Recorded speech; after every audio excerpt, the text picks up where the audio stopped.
1월 6일 목요일 아침입니다. 오늘 아침 말씀 마가복음 12장 13절 말씀부터 보시겠습니다.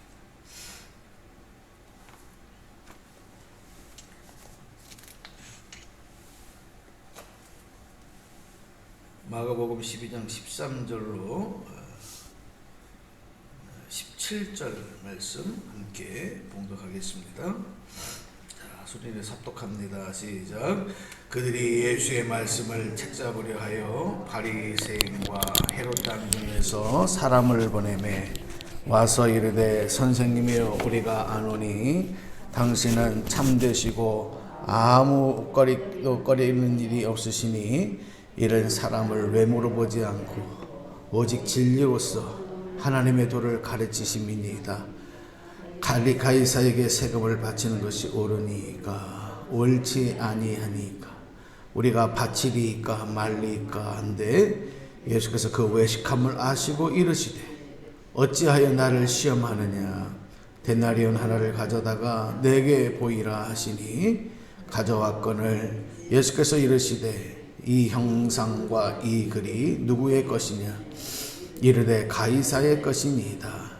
이에 예수께서 이르시되 가이사의 것은 가이사에게 하나님의 것은 하나님께 바치라 하시니 그들이 예수께 대하여 매우 놀랍게 여기더라. 아멘. 우리 국민에게는 권리와 의무가 동시에 따라오게 되어 있습니다. 권리라고 하는 것은 그 나라의 국민으로서 법으로 부여된 자격, 힘,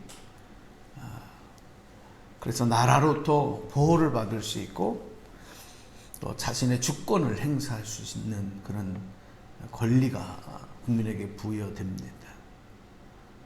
예를 들어서 대통령 선거를 국민이 할 수 있는 그것도 권리죠. 투표권 이런 것들도 권리인데 권리만 있는 것이 아니라 의무가 또 따라오는데 의무는 뭐냐? 법으로 감당해야 할 책임인 것입니다. 그래서 가령 우리 대한민국 국민에게는 4대 의무가 있잖아요. 세금을 내야 되는 납세의 의무, 또 반드시 나라가 정한 교육을 받아야 되는 교육의 의무가 있고요. 그 다음에 국방의 의무, 나라를 지켜야 되는 국방의 의무, 그 다음에 일을 하며 살아가야 되는 근로의 의무, 이런 것들이 이제 있습니다. 나라의 국민으로서만이 아니라 하나님의 나라 백성이기 때문에 우리 성도 그리스도인들에게도 권리와 의무가 있어요. 하나님의 자녀로서 하나님께서 부여해 주신 마땅한 권리가 있습니다. 그것을 우리는 누리는 것이죠. 이 땅에서도 하나님의 자녀로, 하나님의 백성으로 우리가 살아갈 수 있는 것. 구원받은 하나님의 자녀, 하나님의 놀라운 은총 아래에서 그 보호하심을 받고 살아갈 수 있는 것. 또 예수의 이름으로 우리가 간구하며 기도하고 예수의 이름으로 선포할 수 있는 것. 다 권리거든요. 여러분, 하나님께서 우리에게 부여하신 특권, 하나님의 자녀로 삼아주시고 성령의 능력으로 말하는 대로 되어지게 하시고 구하는 대로 이루어주시고 찾는 대로 찾게 하시는 놀라운 은혜들 올 한 해 동안에도 마음껏 누리시기를 주님의 이름으로 축원합니다. 주어진 것을 누리는 것이. 자, 그런데 하나님의 자녀로서 우리에게 또 의무가 맡겨져 있는데 그것을 우리가 성실히 감당하는 것이 마땅한 모습이라는 것이죠. 자, 오늘 예수님께서 이제 예루살렘에 들어가 있어서 성전에서 장사하는 자들을 내쫓고 성전을 정결케 하시는 일들을 하셨습니다. 자, 그때에 실질적으로 가장 분노하고 그런 예수님에 대해서 반발하고 그리고 실질적으로 큰 피해를 입은 사람들이 누구겠습니까? 바로 대제사장들입니다. 또 성전에서 뭔가 그 이익을 취하고 있었던 당시의 종교 지도자들 중에 서기관 같은 사람들도 있었어요. 또 장로들. 그들이 이제 예수님을 찾아와서 무슨 권세로 이런 일을 하느냐, 그렇게 따졌어요. 그래서 지난 시간에 말씀을 드렸지만 그런 그들에게 예수님이 포도원 그 농부들의 비유를 들어주신 거예요. 포도원에서 위탁농으로서, 소작농으로서 일하고 주인이 그 품삯을 요구하고 종을 보냈을 때 거부하고 또 때리고 심지어는 죽이고, 그 아들을 보냈지만 그 아들마저도 무참하게 죽이고 하는 이 사람들의 비유. 이 사람들은 더 분노했어요. 이거 우리한테 어떻게 이런 얘기를 할 수 있냐. 이거 우리를 가리켜서 하는 얘기 아니냐. 깨닫는 것이 아니라 그들의 화를 더 이제 촉발시키는 것이었어요. 그래서 그들이 예수님을 체포하려고 했지만 주변에 있는 사람들 때문에 그렇게 하지는 못하죠. 그래서 예수님께 더 죄를 뒤집어 씌우려고 하는 거예요. 오늘 본문 말씀이 이제 바로 그런 내용에서 펼쳐지는데, 당시에 예수님이 그 공생의 기간 동안에 마지막 활동하던 시기는 더욱 정치적으로 아주 혼란스럽고 아주 민감한 일들이 있었습니다. 그게 바로 어떤 문제였냐면 세금 문제였어요. 그들은 이 세금의 문제를 가지고 예수님에게 죄를 덮어 씌워서 예수님을 더 올가매려고 그렇게 계획을 했던 것입니다. 과거에 이 갈릴리의 이 분봉왕이었던 헤롯은 사실은 유대인이었습니다. 그래서 그가 로마에 빌붙어서 이런 권력을 누리지만 그에게 세금을 바치는 것은 종교적으로는 문제가 없었어요. 왜냐하면 유대인이었기 때문에. 근데 이제 AD 6년 와서 유대 지방에 이 로마 황제의 직속령이 이제 하달이 됩니다. 그러니까 황제가 임명한 총독의 통치를 받게 된 거예요. 그때 유대인들은 이 로마 황제인 가이사야에게도 직접 세금을 바쳐야 됐어요.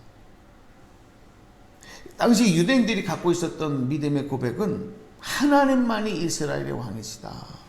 하나님 외에 다른 이방의 왕에게 세금을 바치는 것은 이것은 우상을 숭배하는 것이고 하나님에 대한 반역이다. 이렇게 생각을 그들이 가지고 있었어요.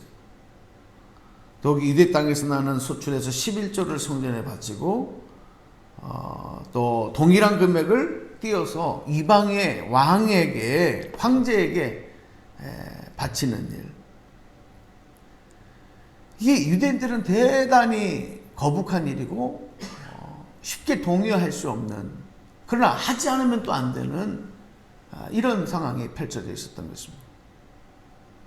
근데 여기서 가장 이 일에 대해서 반발하고 꺼림칙하게 생각하던 사람들이 바리새인들이에요. 그리고 그들의 입장은 사회적으로 이미 기득권을 가지고 있었고, 그런데 정치적으로는 로마의 압정을 반대하는 그런 사람들이고, 또 종교적으로는 메시아가 오셔서 나라를 회복하고 통치해 줄 것을 기다리는 그런 일에 앞장서는 사람들인데, 로마의 황제에게 세금을 드린다? 이거에 대해서는 대단히 반대하는 것이었어요. 근데 한 가지만 우리가 더 기억할 것은, 내일 조금 더 보충할게요. 이스라엘의 이 바리새파 사람들 말고 또 다른 기득권에 있는 사람들이 있었는데 그들을 헤롯 당원이라고 불렀습니다.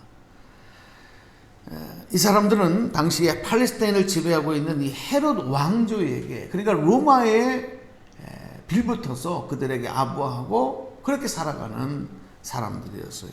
그러니까 이 사람들이 대부분 상류 계급의 부유층의 삶을 살고 있었습니다.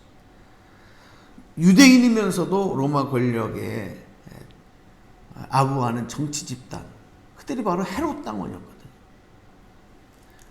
우리가 과거의 일제강점기 시대에 우리가 친일파라고 부르는 그런 세력들이 있지 않습니까? 그들과 같았던 거죠. 거기에 따라오는 수혜를 마음껏 누리고 오히려 로마의 식민지가 그들에게는 기회가 되고 또 자기의 부와 권력을 유지하는 기회가 됐던 사람들.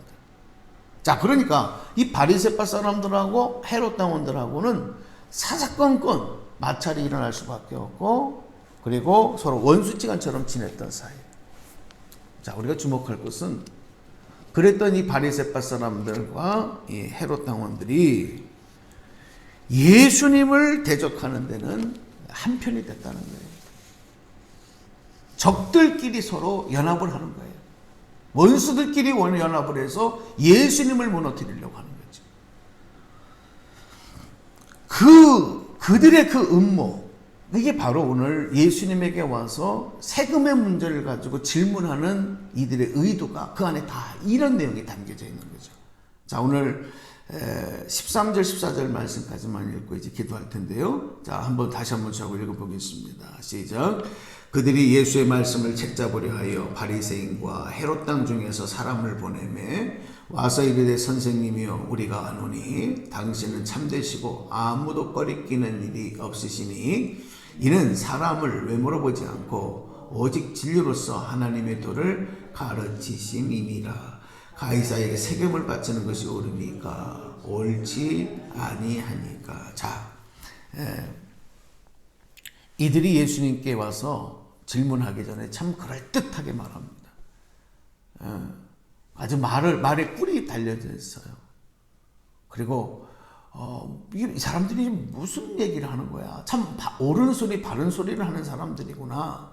이게 헷갈리고 착각할 정도로 그런 얘기를 먼저 앞에서 깔아놔요. 선생님, 당신은 참되십니다. 당신은 아무도 꺼리끼는 일이 없으십니다. 이는 사람을 외모로 보지 않고 진리로서 하나님의 도를 가르치십니다. 당신은 그런 일을 하시는 분입니다. 막 예수님을 지켜 올려주는 거예요.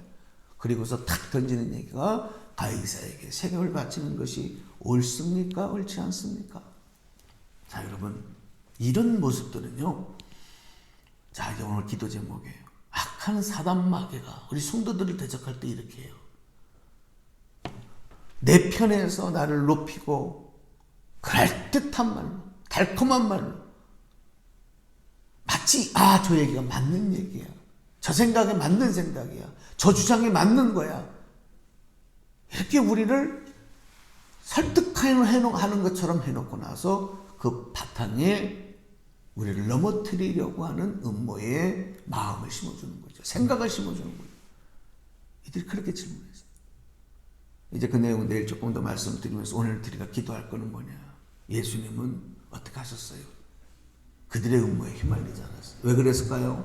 예수님은 진리의 말씀 안에서 하나님의 뜻을 따라가고 행하시는 일에 대해서 조금도 변함없이 말씀에, 주의 뜻에, 하나님의 뜻에 순종하고 계셨기 때문에, 말씀 위에 선 반석과 같이 든든히 계셨기 때문에 이런 저들의 음모를 다 아시고 흔들리지 않고 저들의 음모를 떨쳐버리실 수가 있었던 거죠. 오늘 우리들도 마찬가지입니다. 여러분, 성령 안에서, 말씀 안에서 반석 위에 세운 집과 같이 든든히 세워진 여러분들도 있어서 악한 마귀의 대적, 유혹, 그리고 헛된 생각들, 세상의 논리와 세상의 주장으로서 교회를 대적하게 만들고 하나님을 대적하게 만들고 이런 음모들 여러분 예수의 이름으로 떨쳐버리시고 오직 진리를 따라 살아나가는 축복의 한 날 되시기를 주님의 이름으로 간절히 축복합니다. 기도하겠습니다. 하나님 감사합니다. 주신 말씀 붙잡고 기도합니다.